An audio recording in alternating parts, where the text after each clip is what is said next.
আসসালামু আলাইকুম। Manikganj model high স্কুলের পক্ষ থেকে অনলাইন ক্লাসে স্বাগতম। আমি জাসমিন আক্তার, সহকারী শিক্ষক, মানিকগঞ্জ মডেল হাই স্কুল। প্রিয় শিক্ষার্থীবৃন্দ, কেমন আছো সবাই? আশা করি ভালো আছো। হ্যাঁ, আমিও আল্লাহর রহমতে ভালো আছি। তোমাদের আজকে আমি একটা ক্লাস নিব, সেটা হচ্ছে ষষ্ঠ শ্রেণীর বাংলা প্রথম পত্র। আর আমাদের আজকের পাঠ হবে কবিতা। কবিতার নামটি হচ্ছে বাঁচতে দাও, এবং এই কবিতাটি লিখেছেন কবি শামসুর রহমান। তাহলে আসো, তোমরা সবাই বই খাতা নিয়ে রেডি হও বন্ধুরা। আমরা প্রথমেই কবিতার নামটি লিখে নিচ্ছি। আমাদের আজকের কবিতা হচ্ছে বাঁচতে দাও।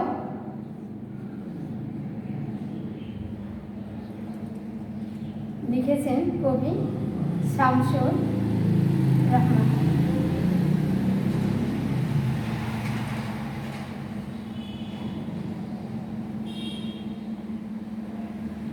তাহলে আমরা প্রথমেই দেখে নিচ্ছি যে কবি পরিচিতিটা, কারণ আমরা যখন কবিতাটি পাঠ করব বা কবিকে কে লিখলেন সেই কবি পরিচিতি সম্পর্কে জানা থাকলে আমাদের দেখা যাবে যে পরীক্ষার সময় যে ছোট ছোট প্রশ্ন আসবে বা এমনি জ্ঞানমূলক প্রশ্ন থাকবে, সেখান থেকে অনেকটাই কমন পড়ে যাবে।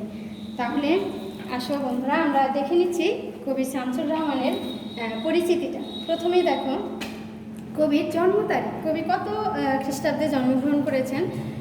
দেখো 23শে অক্টোবর 1929 সালে তিনি জন্মগ্রহণ করেছেন। তার জন্মস্থানটি হচ্ছে মাহুতটুলি, ঢাকা, এবং পৈতৃক নিবাস হচ্ছে নরসিংদী জেলার রায়পুরা থানার পাড়াতলি গ্রাম। এবার আসো আমরা তার পিতার নামটি জেনে নিই। কবি শামসুর রহমানের পিতার নাম হচ্ছে মুখলেসুর রহমান চৌধুরী। এরপরে দেখো আমরা তার শিক্ষা জীবনটা একটু দেখে নিচ্ছি। তিনি মাধ্যমিক পরীক্ষা উত্তীর্ণ হয়েছেন প্রগস স্কুল ঢাকা থেকে, উচ্চ মাধ্যমিক ঢাকা ইন্টারমিডিয়েট কলেজ থেকে, এবং উচ্চতর শিক্ষা লাভ করেছেন ঢাকা বিশ্ববিদ্যালয় থেকে। এবার আসো আমরা তার কর্মজীবন বা পেশা সম্পর্কে জেনে নিই। তিনি সাংবাদিক হিসেবে মর্নিং নিউজ, রেডিও বাংলাদেশ, দৈনিক গণশক্তি এই পত্রিকায় কাজ করেছেন। এছাড়াও তিনি একটা পত্রিকার সম্পাদক ছিলেন, সেটি হচ্ছে দৈনিক বাংলা। তিনি বাংলা একাডেমির সভাপতিও হিসেবে দায়িত্বপ্রাপ্ত ছিলেন। এবার দেখো আমরা তার সাহিত্যকর্মগুলো দেখে নিচ্ছি। তিনি অনেক কবিতা, উপন্যাস, গল্প বা প্রবন্ধ লিখেছেন, কিন্তু তার মধ্যে শিশুদের জন্য বিশেষ করে লিখেছেন এলাটিং বেলাটিং, ধান বানলে কুরু দেব, এবং গোলাপ ফোটে খুকির হাতে। এবার আমরা দেখে নিচ্ছি যে তিনি তার এই কর্মজীবনে বিভিন্ন সময়ে বিভিন্ন পুরস্কার পেয়েছেন। দেখো আমরা প্রথমেই দেখে নিচ্ছি তিনি আদমজি পুরস্কার পেয়েছেন, বাংলা একাডেমি 21শে পদক, এবং মোহাম্মদ নাসিরুদ্দিন স্বর্ণপদক লাভ করেছেন। এবার আমরা দেখে নিচ্ছি কবির মৃত্যু। তিনি 17ই আগস্ট 2006 সালে ঢাকায় মৃত্যুবরণ করেন। তাহলে আমার মনে হয় তোমরা সহজেই সবাই বুঝতে পেরেছ কবি পরিস্থিতিটি। তাহলে এবার আসো আমরা কবিতাটি পাঠ করে নিচ্ছি। দেখো এর সাথে আমরা কবিতাটির ব্যাখ্যা সহ করে নিব, কারণ আমাদের অনেক সময় দেখা যাবে সৃজনশীল প্রশ্নের মধ্যে যদি আমরা এই কবিতাটি ব্যাখ্যা করে পড়ি তাহলে অনেক কোশ্চেনেরই সমাধান হয়ে যাবে। দেখো সবাই বই বের করো এবং তোমাদের বই থেকে সবাই খেয়াল করো। দেখো আমাদের কবিতাটির নাম আমরা আগেই জেনেছি, বাঁচতে দাও। লিখেছেন কবি শামসুর রহমান। এই তো দেখো ফুল বাগানে গোলাপ ফোটে, ফুটতে দাও। এখানে কবি বলেছেন যে এই তো দেখো, আমরা কি দেখি যে ফুল বাগানে গোলাপ ফোটে। এখানে ফুল বলতে কিন্তু শুধু গোলাপকে বোঝাচ্ছে না, কবি সকল ফুলকেই বোঝাচ্ছেন। এরপরে দেখো আছে রঙিন কাটা ঘুড়ির পিছে বালক ছুটতে দাও। আমরা কিন্তু কম বেশি সবাই জানি যে এই যে ঘুড়ি উড়ানোর প্রতিযোগিতা হয়, তো এই ঘুড়ির যখন প্রতিযোগিতা হয় তখন দেখা যায় একজন আরেকজনের ঘুড়িটিকে কাটছে। তো যখন একটা ঘুড়ি কেটে যায় তখন দেখা যায় যার ঘুড়ি কেটে যাচ্ছে বা যার ওখানে যে ছোট বালকগুলো থাকে তারা পিছনে ছুটতে চায়, তখন তাদেরকে যেন ছুটতে দেওয়া হয়। এরপরে দেখা যাচ্ছে নীল আকাশের সোনালি চিল মেলছে পাখা মেলতে দাও। তাহলে কবি এখানে বলেছেন যে এই যে আকাশে পাখি উড়ে বা ডানা মেলে উঠতে চায়, তাদের যেন আমরা কোনো বাধা না দেই, তাদেরকে ওড়ার যেন সুযোগ করে দেয়, সেটাই বলেছেন কবি। যে সোনালি চিল যে পাখা মেলতে চাইছে এটা যেন সে সহজে মেলতে পারে। এরপর আছে দেখো জোনাক পোকা আলোর খেলা খেলছে রোজি খেলতে দাও। এখানে যখন পৃথিবীর বুকে গভীর অন্ধকার নেমে আসে তখন দেখা যায় জোনাক পোকাগুলো তাদের মিটিমিটি আলোগুলো নিয়ে জ্বলতে থাকে। তো এই যে তাদের যে জলাটা প্রাকৃতিক নিয়মই, সেটা যেন তারা সহজেই কাজটি করতে পারে। মধ্যদিনে নরম ছায়ায় ডাকছে ঘুঘু ডাকতে দাও। আমরা জানি যে গ্রীষ্মের দুপুরে বা অনেক গরম যখন থাকে তখন পাখিরা কিন্তু গাছপালায় বসে তারা তাদের কাজগুলো করতে থাকে, যেমন কবি বলেছেন যে ঘুঘু ডাকার কথা। তো এই যে ঘুঘু পাখিটি যে গাছে বসছে, কিন্তু দেখা যাচ্ছে এই বর্তমান সময়ে অনেক কারণে আমরা গাছপালাগুলো কেটে ফেলি, যার কারণে দেখা যায় যে আমাদের পরিবেশটা অনেক সময় বিপর্যয়ের দিকে চলে যাচ্ছে। তো আমরা অপ্রয়োজনে গাছ না কাটি এবং প্রকৃতিতে যে পাখি পশু আছে এগুলোকে যেন আমরা সহজভাবে বাঁচতে দেওয়ার সুযোগ করে দিই। এরপরে দেখো কবি বলেছেন, বালির উপর কত কিছু আঁকছে শিশু আঁকতে দাও। তাহলে দেখো একটা ছোট শিশু, তার কিন্তু অনেক কিছুই খেলারই আগ্রহ থাকে। তো সেক্ষেত্রে দেখা যায় যদি কোনো বাচ্চা বালি পাড়ে বা যারা নদীর পাড়ে বেড়াতে যায়, তারা কিন্তু দেখে যে এই নদীর বালুর চরটা যে সমান থাকে সেখানে তারা অনেক কিছু আঁকতে চায়। দেখা গেলো সে একটা জিনিস আঁকতে চাইছে, আমরা যেন তার উপরে কোনো কিছু চাপিয়ে না দিই, সে যেটা মন চায় সেটাই তৈরি করি। তো এই জন্যই কবি বলেছেন যে শিশুরা যা করতে চায় তার স্বাভাবিক বিকাশের জন্য আমরা যেন তাকে সেটাই করতে দিই, তার উপরে যেন কোনো সিদ্ধান্ত চাপিয়ে না দিই। কাজল বিলে পানকৌড়ি নাইছে সুখে নাইতে দাও। এখানে কবি কাজল বিলে পানকৌড়ি নেওয়ার কথা যে বলেছেন, যে এই যে বিলে যদি পানি না থাকে তাহলে কিন্তু এই পশু বলো পাখি বলো এরা কিন্তু তাদের প্রয়োজনীয় চাহিদা মেটাতে পারবে না। যার জন্য আমরা যেন এরকম বিল ঝিল যেটা আছে সেটাকে যেন আমরা নষ্ট না করি, ভরাট না করে ফেলি অপ্রয়োজনে। আমরা যেন এই পশু পাখি যারা আছে তাদের যেন আমরা সঠিকভাবে প্রকৃতিতে বেঁচে থাকার সুযোগ করে দিতে পারি। এরপর দেখো, গহীন গানে সুজন মাঝি বাইছে নাও বাইতে দাও। এখানে কবি সুজন মাঝির কথা বলেছেন। দেখো আমাদের কিন্তু আমাদের সমাজে বিভিন্ন শ্রেণী পেশার মানুষ আছে, যেমন আছে জেলে, তাঁতি, মজুর, কুমার কামার। তো এরকম আছে মাঝি, যারা নৌকা চালিয়ে জীবিকা নির্বাহ করে। তো আমরা যেন তাদের কাজকে কখনোই অবহেলা না করি, তারা যেন তাদের কাজগুলো সঠিকভাবে করতে পারে, আমরা যেন সেই সুযোগটা করে দিতে পারি। এরপরে দেখো, নরম রোদে শ্যামা পাখি নাচ জুড়েছে নাচতে দাও। তো এই যে আমরা এর আগেও বলে এসেছি যে কবি আমাদেরকে অনেকভাবেই বুঝিয়েছেন ফুল, পাখি, শিশু এদের দিয়ে। তো এখানে যে পাখিগুলো তাদের কাজগুলো প্রাকৃতিকভাবে করতে চায় আমরা যেন তাদের সেটা করতে দিতে পারি। শিশু, পাখি, ফুলের কুড়ি সবাইকে আজ বাঁচতে দাও। তাহলে দেখো এই যে আমরা কবিতাটি পাঠ করলাম, এটা সর্বশেষ লাইন দিয়ে কিন্তু কবি আমাদের বুঝিয়েছেন যে এখানে শুধু আলাদা আলাদা করে নয়, শিশু, পাখি, ফুলের কুড়ি আর কি সমস্ত জীব জগৎকে কবি একটা লাইন দিয়ে বুঝিয়েছেন যে যেন তারা সবাই সুন্দরভাবে বাঁচতে পারে। তাহলে আমাদেরকে কি করতে হবে? প্রকৃতি পরিবেশকে সুন্দর রাখতে হলে অবশ্যই আমাদেরকে এই কবির যে কবিতার আলোকে তুলে ধরেছেন আমাদের সামনে প্রকৃতি পরিবেশের কথা, সেটা আমাদেরকে সবার মনে রাখতে হবে। তাহলে বন্ধুরা আসো এবার আমরা শব্দার্থগুলো জেনে নিই। সবাই খাতা বের করো, আমরা কয়েকটি শব্দার্থ দেখবো। দেখো এখানে আছে পানকৌড়ি। দেখো তোমাদের বইও আছে, তারপরে একটু খাতায় লিখে নাও, কারণ খাতায় লিখলে দেখা যাবে আমাদের অনেক এখানে বানানো সঠিক হয়ে যাবে। পানকৌড়ি অর্থ হচ্ছে কালো রঙের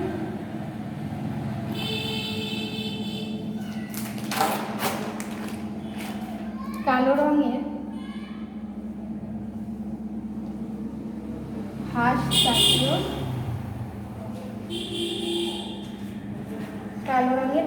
জাতীয় মাছ শিকারী পাখি।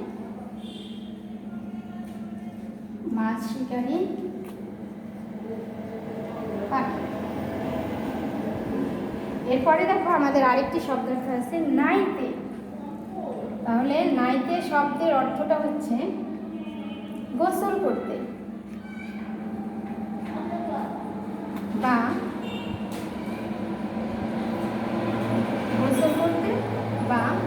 স্নান করতে।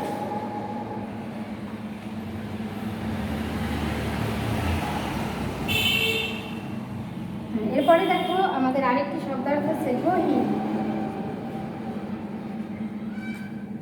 গহীন শব্দের অর্থ হচ্ছে গভীর। এখানে পরপর দেখো তোমাদের বইয়ে 3টি শব্দ দেওয়া আছে, আমরা 3টি জেনে রাখবো, কারণ দেখা যায় আমাদের জ্ঞানমূলক প্রশ্নে যে কোনো একটা উল্লেখ করে দিতে পারি, যার জন্য আমাদের যতগুলো থাকবে অর্থ ততগুলো আমাদেরকে করে নিতে হবে। গহন, গভীর, অতল বা গহন। এরপরে দেখো আরেকটি শব্দার্থ হচ্ছে গাঙি। গাঙি অর্থ হচ্ছে নদীতে। আমরা তো জানি যে বাংলাদেশ হচ্ছে নদীমাতৃক দেশ, এটা সম্পর্কে আমাদের কোনো আর মানে ভুলার কিছু নাই, আমরা সবাই জানি কম বেশি। তাহলে আমার মনে হয় এ পর্যন্ত তোমরা বুঝতে পেরেছো। এখন আমরা কিছু ছোট ছোট প্রশ্ন তৈরি করবো, তোমরা একটু লিখে নাও বন্ধুরা।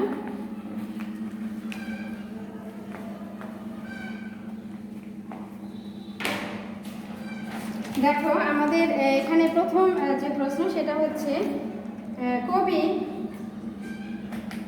কবি কবি কাকে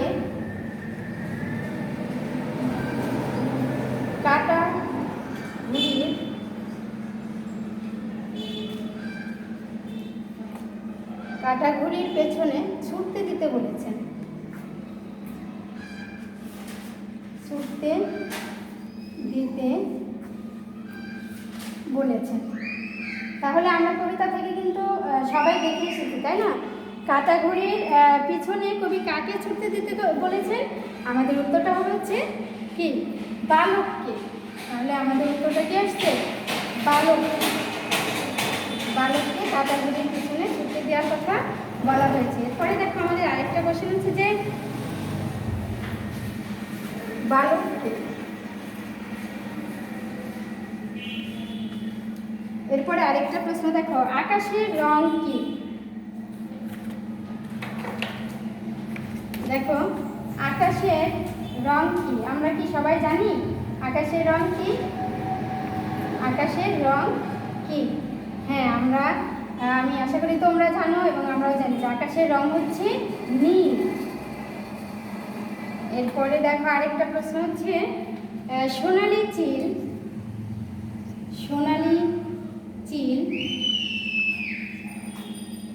কোথায় ডানা মেলছে?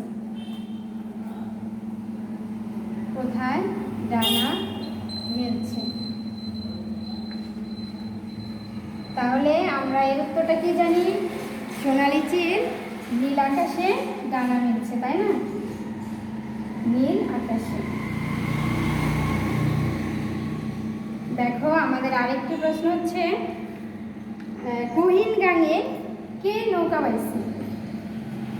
গহীন গাঙে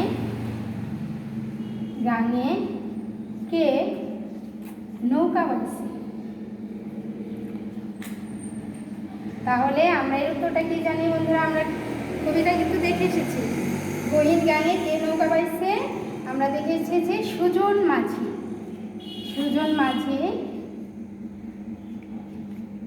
গহীন গাঙে নৌকা বাইছে। আমরা আরেকটা প্রশ্ন লিখব এখন। দেখো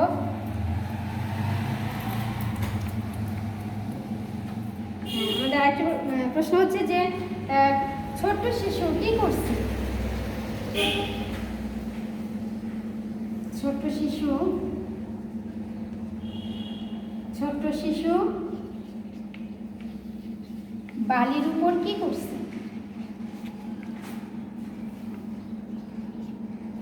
বালির উপর কি করছে? তাহলে আমরা কি দেখে এসেছি? ছোট্ট শিশু বালির উপর কি করছে? অনেক কিছু আঁকছে।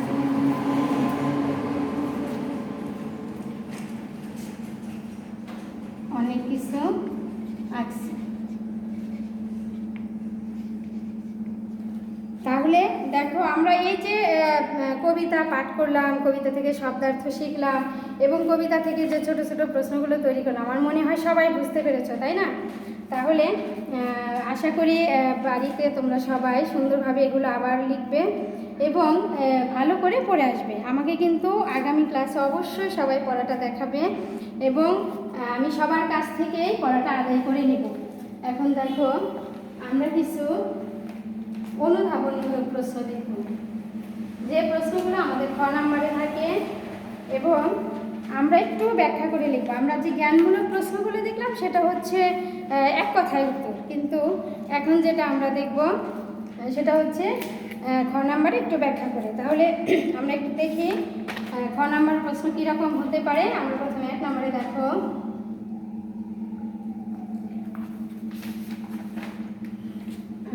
এখানে দেখো কাজল মিলে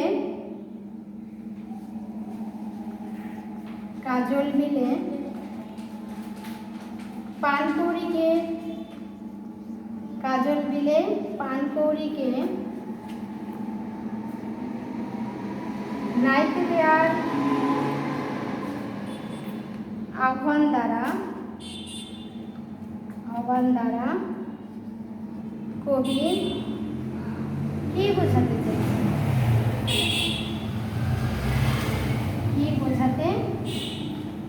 চেয়েছে?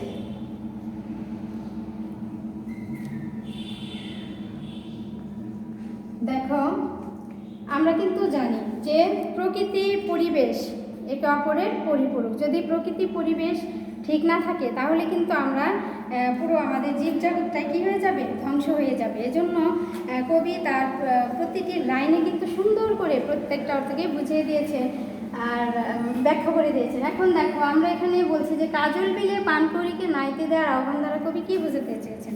এরকম বুঝিয়েছেন যে প্রকৃতিতে যার যেভাবে বেড়ে ওঠার মানে সুযোগ সুবিধার দরকার সে যেন ওইভাবেই বেড়ে উঠতে পারে, আমরা যেন তাকে সেই সুযোগটাই করে দিতে পারি। এখানে পানকৌড়িকে নাইতে দেওয়ার কথা বলা হয়েছে। পানকৌড়ি কী করবে? নিজের মনের সুখে নদীতে মানে বিলে ঝিলে যেখানে হোক গোসল করবে, পানি পান করবে, মাছ ধরবে। তো সেইখানে যেন আমরা কোনো অপ্রয়োজনে ভরাট না করি বা সেখানে আমরা অপ্রয়োজনে কোনো ময়লা আবর্জনা ফেলে নোংরা না করি, এই দিকটা খেয়াল রেখে আমাদেরকে প্রকৃতির সব জীবজন্তু পশু পাখিকে বেড়ে ওঠার সুযোগ করে দিতে হবে। আশা করি সবাই বুঝতে পেরেছ।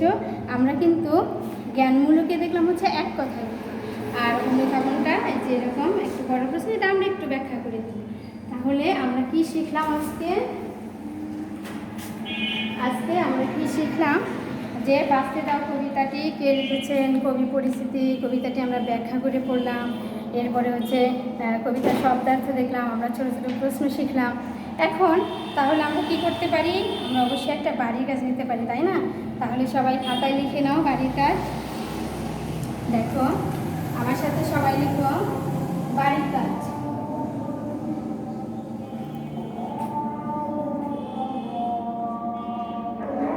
কবি দেখো কবি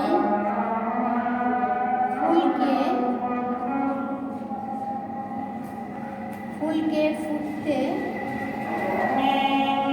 দিতে বলেছেন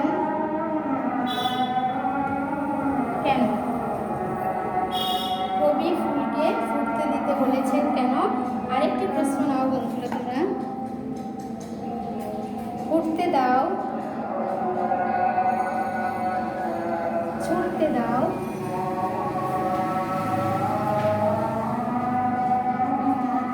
এ কথা দ্বারা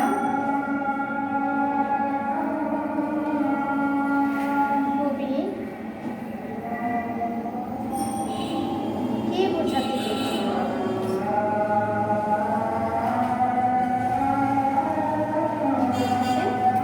চেয়েছে?